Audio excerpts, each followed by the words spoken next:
So I'm Walter Smith, and Greg and I have put together this talk. I'm going to be singing Greg's praises a lot during the talk, so let me sort of say in advance that I actually assembled these slides without talking to Greg, but Greg and I have collaborated a lot on the whole project of the Quick 20. So the basic idea of the Quick 20 list is it will be a fast, fun, and easy way to introduce instructors and administrators to the idea of STEM songs for teaching. As Tiffany said at the beginning of the conference today, there are several different major thrusts of the Voices project, and one of them is the digital library. So I want to talk briefly about the digital library. The main stakeholder that I think we're aiming that toward is instructors, but we also want to include administrators, professional songwriters, students, and scholars. And we want to support those stakeholders in creating songs and creating support materials that go along with them, in finding songs and finding the corresponding support materials, and in using the support materials. And then another big goal of the digital library is to develop and encourage the best practices for the use of songs in STEM learning. So there are three main pieces of the proposed content for the digital library. First, an enhanced and curated database. This will be based in part on Greg Crowther's database that you can find at singaboutscience.org. It's great. There are wonderful ways to search there, and including searching only for songs that have lesson plans, but there are ways that we want to improve it and update it. A second big part of the content will be to provide summaries in flashcard form of the scholarship about STEM songs that's out there. There's a lot of great scholarship, and I've shown an example here, but most instructors don't have the time to read through all of that. And so we want to provide brief summaries, including the most important graphics of those scholarly articles, so that, for example, an interested instructor could use that information to try to convince their administrator that using songs for STEM instruction is a good idea. And finally, we want to provide templates for learning guides. So as has been talked about, especially by Greg and Larry, you can enhance the educational value of a song by having additional materials that go with it. And there are several basic forms that those materials can take, and so we want to provide templates to help instructors devise those supplementary learning materials to go along with the songs. To do all that will require a substantial investment of time and money, and to be frank, will require a grant. And eventually we hope to get one to do that. But in the meantime, we're launching the Quick 20 project. And the idea of this is to create lists of 20 pretty good songs from each STEM field. We're not trying to come up with a list of the 20 best, just 20 pretty good ones that satisfy criteria that I'm about to explain. They should show the power of STEM songs for teaching, the range of approaches, and the goal of this project, I would say probably the main goal, is to increase the number of instructors and administrators that use STEM songs. This has the advantage over the whole digital library that it's relatively easy to assemble a list of 20 pretty good songs. And then for somebody who's not familiar with the idea of STEM songs, this is an approachable thing. It's quick and fun. We don't expect any instructor to look at all 20 of the songs.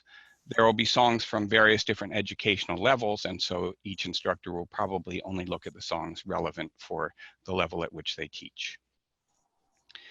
So we have expectations for each song that will go on the list, as well as expectations for the list as a whole. Maybe I should interrupt myself right now and say, if you have questions, please put them on the chat, and Tiffany can interrupt me if you have them, so I can answer questions as we go along.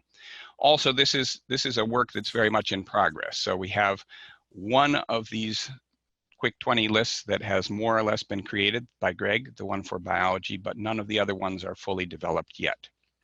And even that one has work to yet be done. So each song that appears on this list, we want it obviously to be useful for teaching. We want the lyrics and some kind of a recording to be freely available online. And we want some ideas for how to use it in a course that are specific to that song.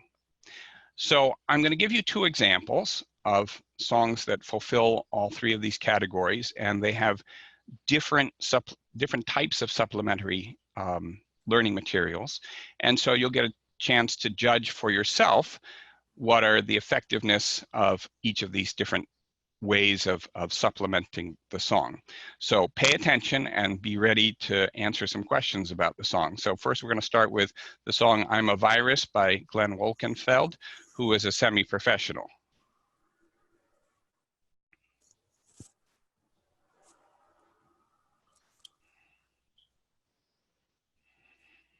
Hey, Walter, we can't hear the vocals.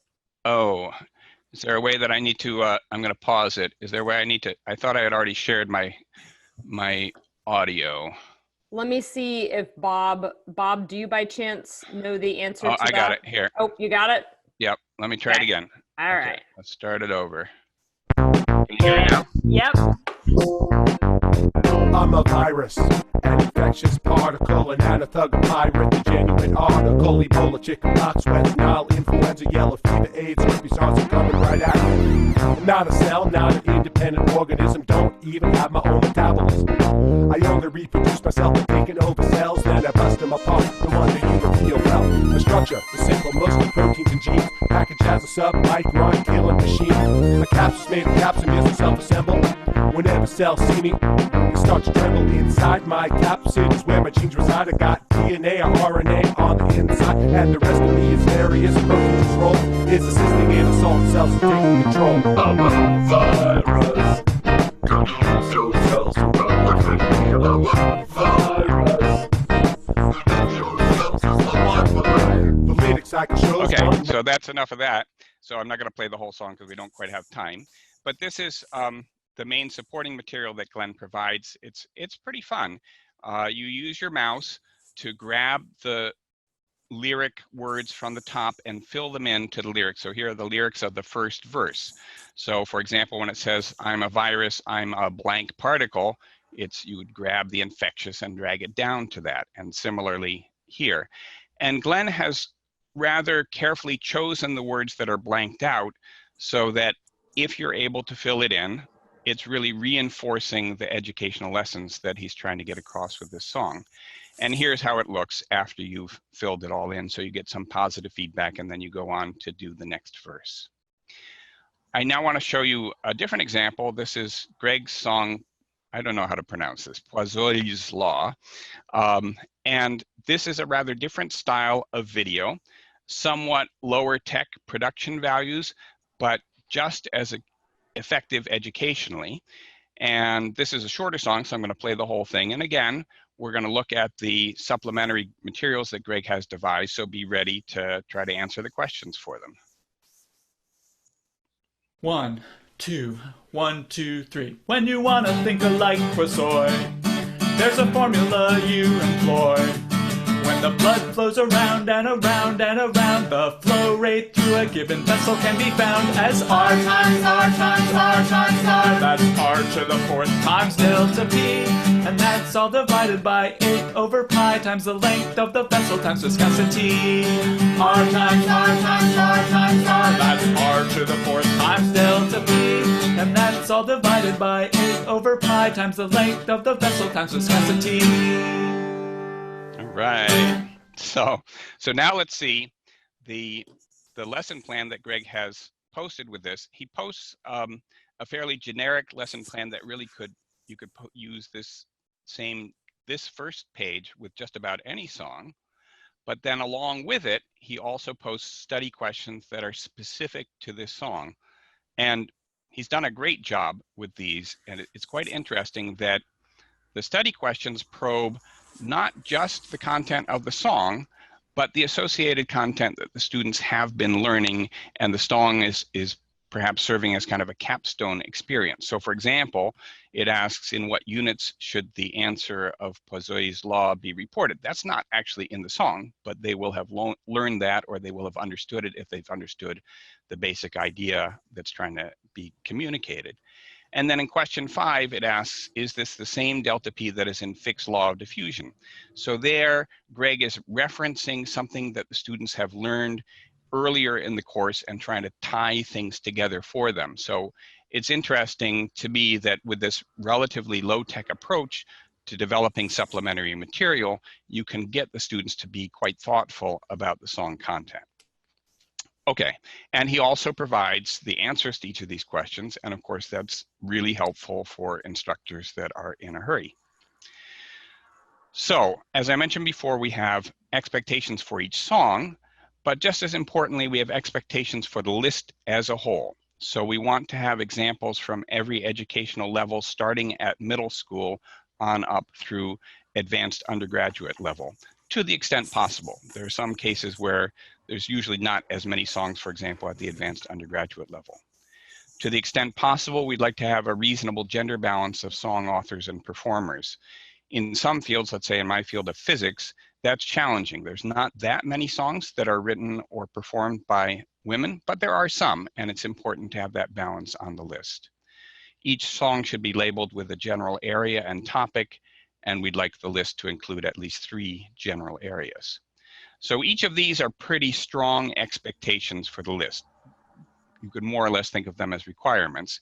Here are things that are not quite requirements, but are still pretty high priorities. We would like to see some songs set to well-known tunes written in the last 10 years. So we've heard a lot of discussion about this today. There certainly are advantages to doing classic songs like Bad Moon Rising, but there also may be advantages to using songs that the students feel like they're part of their generation more. And there are some of these that are very singable and very memorable. Shut Up and Dance With Me would be a good example. It is true that many current pop songs are not intended to be performed by non-professionals, but there's some that really are quite singable. We'd like to have some songs that are set to original tunes. Again, we're trying to show the full spectrum of STEM songs. We'd like to show a variety of different song genres, including folk, country, rap, rock, songs by professionals and by non-professionals, songs that have rather polished recordings and videos, but also we'd like to have some that have less polished videos, because if we set the bar too high, if we only show examples where this is amazing, then that may discourage some instructors from creating their own songs, because they might think, oh, it's not worth it if I can't make a video that's as pretty looking as this. So we have already identified subject coordinators for physics, biology, and statistics. And the 3 of us are working on developing our Quick 20 song lists. We're hoping maybe to get it done by the end of this calendar year, roughly. But we are looking for more subject coordinators for the other subjects of STEM. And we're hoping that maybe some of you might be interested in developing a Quick 20 list for astronomy, chemistry, computer science, engineering, geology, math, psychology, or whatever other field. This does require that you have some familiarity already with the range of STEM songs in your field, not just the ones that you've written yourself, but the whole range of songs that are out there. So if you think you might be interested, please email me or Greg. Thank you. Yeah, and Walter, this might be a great thing to briefly bring up again tomorrow. I think tomorrow we'll have more K-12 educators, and so I'm definitely gonna give you a shout out with the top 20 and sort of getting in a collaboration with that. And actually, it looks like you guys have made some really great progress on that in the last couple weeks or months. Greg has. So, yes. Good job, Greg. Yes. And so you have a couple comments here. One of them, let's see. I took out my contacts here, so I'm trying to still function and read this. So it says here from Greg, the point about not being discouraged by super exemplars is important. I would agree with that.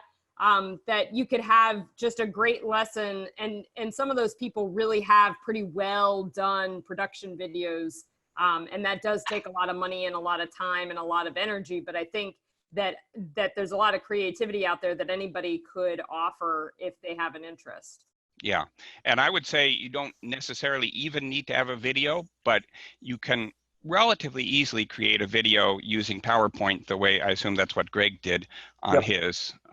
So, and that really does help. Okay, awesome. Anybody else have any more questions for Walter or Greg?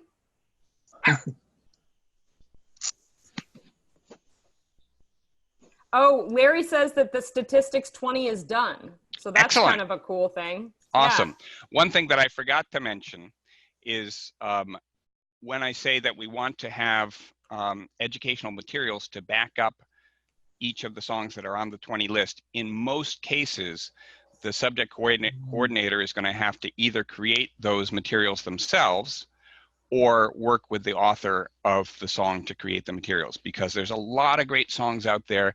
Very few of them already have those materials. And it does require some thoughtfulness to create those. So that's a lot of the effort of making these quick 20 lists, is coming up with those supporting materials to go with them.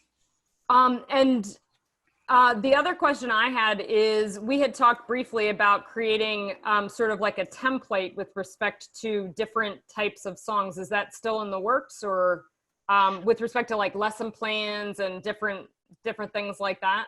I think that that's still in the works, and I think maybe that that could be an outgrowth of this project, but I see that as something kind of separate. Eventually. Okay. Yeah. Cool. Yep. All right. Well, thank you guys. Again, if anybody wants to partake in this, or if you know somebody who wants to actually participate with this, Walter and Greg's email is at the bottom, and you can always shoot us an email, including myself, which is tiffany.getty@wilkes.edu.